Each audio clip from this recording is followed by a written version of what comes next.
আসসালামু আলাইকুম ওয়া রাহমাতুল্লাহি ওয়া বারাকাতুহু। আউযু বিল্লাহি মিনাশ শাইতানির রাজীম। বিসমিল্লাহির রহমানির রহিম। আলহামদুলিল্লাহি রাব্বিল আলামিন ওয়াল আকিবাতুল মুত্তাকিন ওয়াসসালাতু ওয়াসসালামু আলা রাসূলিল কারীম ওয়া আলা আলিহি ওয়া সাহবিহি আজমাইন। মহান আল্লাহ পাক রব্বুল আলামিনের দরবারে লাখ কোটি শুকর যে মহান আল্লাহ পাক রব্বুল আলামিন আপনাদের মাঝে আরেকটি ভিডিও নিয়ে আসার তৌফিক দান করছেন। এই জন্য সেই মহান রব্বুল আলামিনের দরবারে লাখ কোটি শুকর জানাই আলহামদুলিল্লাহ। আজকে কোন বিষয়ে আলোচনা করব আপনারা থাম্বনেল থেকে বুঝতে পারছেন। আজকের আলোচনার বিষয় হচ্ছে সতর্ক বার্তা।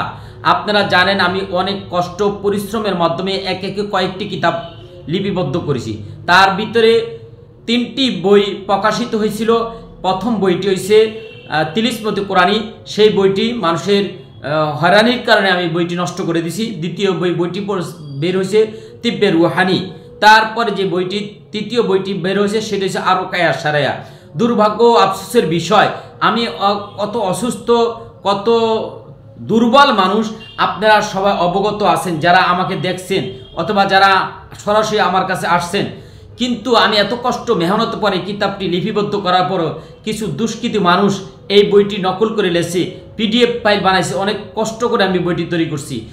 এই বই যারা নকল করছে তাদেরকে আমি সতর্ক হওয়ার জন্য বলতেছি, যদি আপনারা এই বইটি কেউর কাছে বিক্রি করেন তাহলে আপনি এটি ফেরত নিয়ে নেবেন, বিক্রি করা বন্ধ করে দিবেন।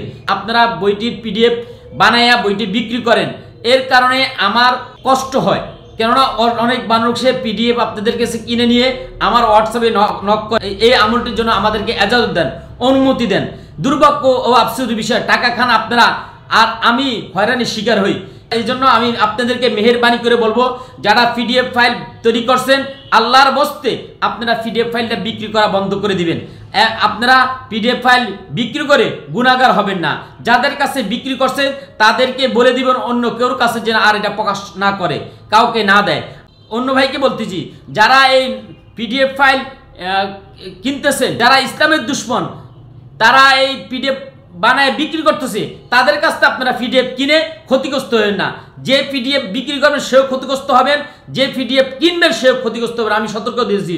আমি ধৈর্য হারা হয়ে গেলে যদি কোনো অ্যাকশন নেই, এর জন্য আপনারা সবাই ক্ষতিগ্রস্ত হবেন। আমি চাই না আপনারা ক্ষতিগ্রস্ত হন। এই জন্য আপনাদেরকে আমি সতর্ক করে দিলাম, মেহেরবানি করে অন্যায় কাজ থেকে আপনারা ফিরে আসবেন। আর যারা আরকায়া সারায়া বই নিতে চান আমার কাছ থেকে, আমার এই নাম্বারে 01725174377 এই বিকাশ পার্সোনাল নাম্বারে 1230 টাকা পাঠায়া আপনার নাম, আপনার থানা, আপনার জেলা, আপনার মোবাইল নাম্বার লিখে হোয়াটসঅ্যাপে মেসেজ করবেন এবং টাকা পাঠানো স্ক্রিনশট হোয়াটসঅ্যাপে দিয়ে দিবেন। ইনশাআল্লাহ আপনার কাছে বই চলে যাবে। যারা সন্দেহ মনে করেন, অনেকে কমেন্টে লেখেন হযরত আপনাকে কিভাবে বিশ্বাস করব। যদি ভাই আপনার সন্দেহ মনে হয়, আপনি আল্লাহর বস্তে থেকে টাকা পাঠান না, বই নেওয়া দরকার নাই। অনেকে বলেন হযরত আপনার কাছ থেকে সরাসরি এসে বই নেওয়া যাবে কিনা। জি ভাই, ইনশাআল্লাহ নিতে পারবেন আপনি সরাসরি। আমার বাড়ি চাঁদপুর জেলা, ফরিদগঞ্জ থানা। আপনি বাংলাদেশের যে কোনো জায়গা থেকে চাঁদপুর জেলা আসবেন, চাঁদপুর জেলা আসে, চাঁদপুর জেলা থেকে ফরিদগঞ্জের বাসে উঠবেন অথবা টিএনজি উঠবেন, ফরিদগঞ্জ বাস স্ট্যান্ড নামে দিবে। ফরিদগঞ্জ বাস স্ট্যান্ড থেকে আপনি পৌরসভা অবদা মসজিদ বললেই ওখানে আপনি খোঁজ নিলে আমার কাছে আসতে পারবেন, বই নিতে পারবেন। এক। দ্বিতীয় কথা, অনেকে তিব্বে রুহানি বই চান। তিব্বে রুহানি বই আমার কাছে নাই। তিব্বে রুহানি বই আমার কাছ থেকে শেষ হয়ে গেছে। আমার এক ছাত্র মুস্তাকিম বিলাস সে বিক্রি করে, আর একটা ছেলে কাউসার সে বিক্রি করে। এদের কাছ থেকে আপনারা সংগ্রহ করে নিতে পারেন। আর তিব্বে রুহানি পিডিএফ ফাইল যদি আমার থেকে নিতে চান আপনারা নিতে পারবেন। আর আরকায়া সারায়ার পিডিএফ ফাইল নাই।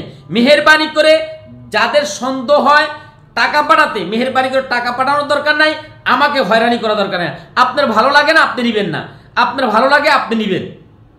এই পর্যন্ত আমি নিজে লেখক। আপনারা যদি বলেন আমি প্রতারণা করি, তাহলে আমি প্রতারণার কাছ থেকে আপনারা বই কিনে কি ফায়দা হবে?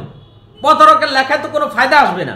এই জন্য মেহেরবানি করে যারা সন্দেহ করেন তারা মেহেরবানি করে আমার এখানে আইসা আপনারা বই নিতে পারেন।